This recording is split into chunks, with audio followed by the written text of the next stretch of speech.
হরে কৃষ্ণ, জয়নিতায়। রাধে রাধে বন্ধুরা, আবার একটা নতুন ভক্তিমূলক ভিডিও নিয়ে হাজির হয়ে গেছি। আজ হচ্ছে অজা একাদশী বা অন্নদা একাদশী। অজা একাদশী কেন বলা হয়? অজামালিন রাজার মৃত্যুর সময়, মানে শেষ নিঃশ্বাস ত্যাগ করার সময়, তার কনিষ্ঠ পুত্রর নাম ধরে ডাকলো নারায়ণ। নারায়ণ শব্দটি উচ্চারণ করার জন্য স্বয়ং শ্রী বিষ্ণু তাকে মুক্তি প্রদান করলেন, মতলব বৈকুণ্ঠে গমন করলেন। সেখান থেকে অজা একাদশী নামে খ্যাত হয়েছে বা বলা হয়। এই একাদশী করলে কি পুণ্য ফল লাভ করা যায়? অশ্বমেধ যজ্ঞর পুণ্য ফল লাভও পাওয়া যায়। এই একাদশী কি করে পালন করব এবং এই একাদশী যারা করছে বা যারা করতে পারছে না, তারা একবার হলেও একাদশী ব্রত কথা পাঠ শুনুন বা যে পাঠ করুন। পাঠ করতে না পারলে, মানে বই পড়াশোনা না করতে পারলে শ্রবণও করতে পারো। শ্রবণে অনেকটা পাপ মুক্ত হওয়া যায় এবং পুণ্য ফল অর্জন করতে পারবেন। তাহলে চলুন, একাদশী করব কি করে? ব্রহ্ম মুহূর্তে উঠে নিজে পবিত্র হয়ে স্নান সেরে, গঙ্গা স্নান করতে পারলে তো খুব ভালো হয়, নালে জলে তুলসী পাতা দিয়ে গঙ্গাকে স্মরণ করে স্নান করে সাদা শাড়ি লাল পাড় পরে বস্ত্র পরিষ্কার করে এসে প্রথমে তুলসী রানী মাকে পুজো অর্চনা করতে হবে, জল অর্পণ করতে হবে। সূর্যদেবকে জল অর্পণ করতে পারলে খুবই ভালো হয় এবং তুলসী মাকে অবশ্যই তোমরা ধূপ ধুনো ঘিয়ের বাতি দিয়ে কুমকুম দিয়ে সুন্দর করে মাকে পুজো করতে হবে। পূজা করার পরে এসে ঠাকুর ঘরে সুন্দর করে যতটা সমর্থন ততটাই ফল মিষ্টি দিয়ে নারায়ণ, মা লক্ষ্মী বা শ্রীকৃষ্ণ পুজো করবে। তোমার ইষ্ট দেবতাকে পুজো করবে। ভোলেনাথ থাকলে ভোলেনাথের মাথায় জল ঢালো এবং যদি তুমি দীক্ষা নিয়েছো তাহলে তোমার গুরু আরাধনা করো। করার পরে সুন্দর করে গুরু বন্দনা করতে হবে, নাম সংকীর্তন করতে হবে, গীতা পাঠ করতে হবে এবং যে একাদশী করেছো সেই একাদশীর মাহাত্ম্য অবশ্যই পড়তে হবে। ব্রত করলে একাদশীর মাহাত্ম্য না পড়লে সেই একাদশীর কোনো পুণ্য ফল লাভ অর্জন করা যায় না। একাদশী পালন করলে অনেকে নির্জলা থাকে, অনেকে নির্জলা থাকতে পারে না, কারণ এখন শরীর অসুস্থর জন্য অনেকে নির্জলা উপবাস করতে পারে না, ওষুধ মেডিসিন খেতে হয়। তারা ফল খেতে পারো, সাবুদানা খেতে পারো, কিন্তু কোনো শস্য খাবে না। একাদশীর দিন ভুল করেও আপনারা অন্ন গ্রহণ করবেন না, শস্য গ্রহণ করবেন না, ননভেজ খাবেন না, নেশা জাতীয় দ্রব্য গ্রহণ করবেন না। করলে কিন্তু পরিবারের অকল্যাণ ঘটতে পারে এবং নিজে পাপ অর্জন করে থাকতে পারে।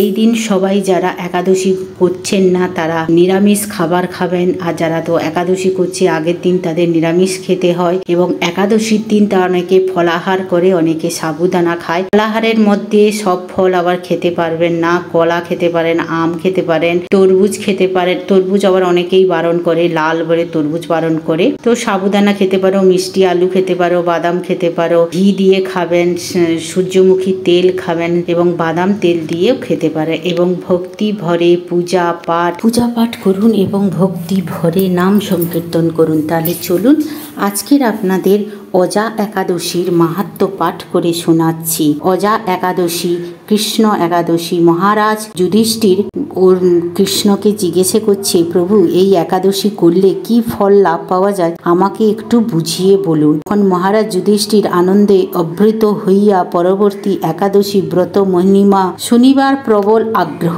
প্রকাশ করিলেন। শ্রীকৃষ্ণ বললেন, মহারাজ এই একাদশী অজা নামে বিখ্যাত। ইহা সর্বপাপ বিনাশী। ঋষিকেশের পূজা করত যথাবিধি ব্রত পালন করিলে সর্বপাপ বিনাশ প্রাপ্ত হয়, শ্রবণ করিলেও ফল লাভ হয়। মহারাজ যুধিষ্ঠির পূর্বকালে ঋষিকেশ হরিশ্চন্দ্র নামে এক নৃপতি সত্য প্রতিজ্ঞ ছিল, অথচ কোনো কর্মদোষে তিনি রাজ্যভ্রষ্ট হন। পুত্রহারা হইয়া নিজ পুত্রকে বিক্রয় করিয়া সর্বশেষে নিজেকে চণ্ডালের কাছে বিক্রি করেন। সেই পুণ্যতা সত্যনিষ্ঠ রাজা হরিশ্চন্দ্র চণ্ডালের দাসত্ব স্বীকার করিয়া শ্মশানে কার্য করিতে থাকেন। এতে দুঃখের মধ্যেও দুঃখের কারণ এবং দুঃখ নিবৃত্তির উপায় চিন্তা করিতে থাকেন। মহারাজের পুণ্যফলের কৃপাপূর্বক এক মুনি মহারাজের নিকট উপস্থিত হন। মহারাজ তখন মুনিকে প্রণাম করত, নিজের দুঃখ নিবৃত্তির উপায় প্রার্থনা করেন। এই মুনি গৌতম মহারাজকে বললেন, মহারাজ, আপনি শ্রাবণী একাদশী ব্রত যথাবিধি পালন করু। ইহা পরম মঙ্গলময়ী। উপবাস করত রাত্রি জাগ্রত করিবেন এবং স্মরণ মমন কীর্তনাদি দ্বারা ভগবান শ্রীকেশের সুখ বিধান করিবেন। পরদিন দ্বাদশী প্রাত স্নান স্মরণ কীর্তন করত যথাসাধ্য ঋষিকেশকে ভোগ নিবেদন করিয়া ব্রত সমাপন করিলে আপনার সমস্ত পাপ নষ্ট হওয়ার হারানো সম্পদ পুনঃপ্রাপ্ত হইবেন। এই বলিয়া মুনি অন্তর্হিত হইলেন। মহারাজ হরিশ্চন্দ্র মুনি বাক্যে বিশ্বাস করত যথাসম্মত বিধানে উক্ত একাদশী ব্রত পালন করিলেন। এই ব্রত প্রভাতে ঋষিকেশের করুণায় মহারাজ দুঃখ সাগর হইতে উদ্ধার প্রাপ্ত হইলেন এবং ক্রমে ক্রমে মৃতপুত্রের জীবন প্রাপ্ত ও পত্নীর সহিত পুনঃমিলন হইল।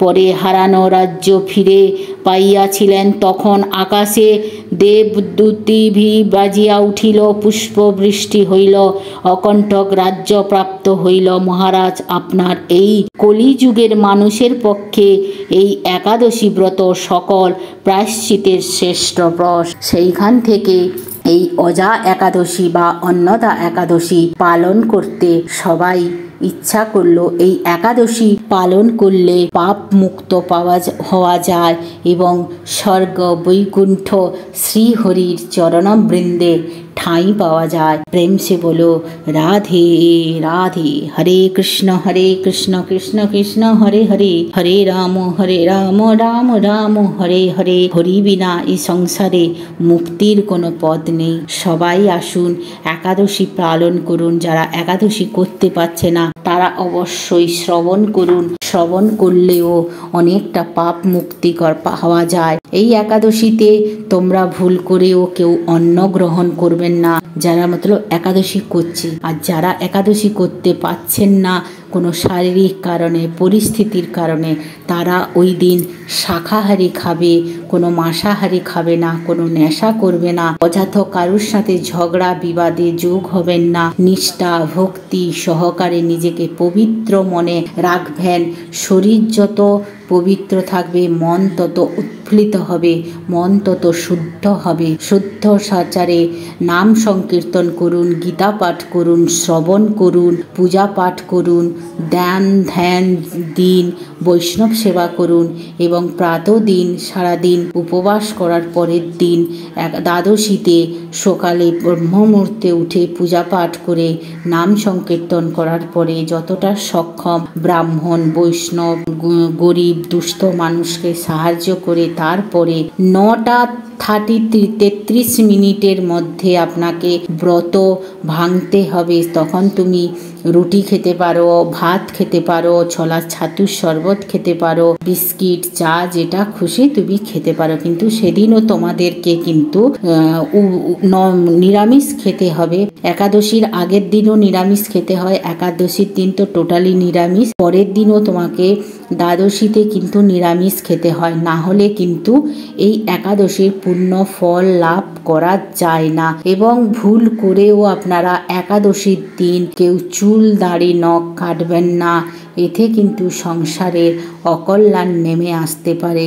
অনেক সময় পরিস্থিতির কারণে কিন্তু বাড়ির পুরুষেরা নখ চুল কাটতে হয়, সেটা তো তখন সেটা ভগবান বুঝতে পারে যে কোনো পরিস্থিতির কারণে করছে। এই অজা একাদশীতে ভুল করেও আপনারা এমন কিছু কাজ করবেন না যাতে শ্রী বিষ্ণু, শ্রী হরি, শ্রী গোবিন্দ রুষ্ট হয়, যার জন্য পরিবারে খুবই অশান্তি, অনটন, ঝগড়া ঝাঁটি সব সময় লেগে থাকে।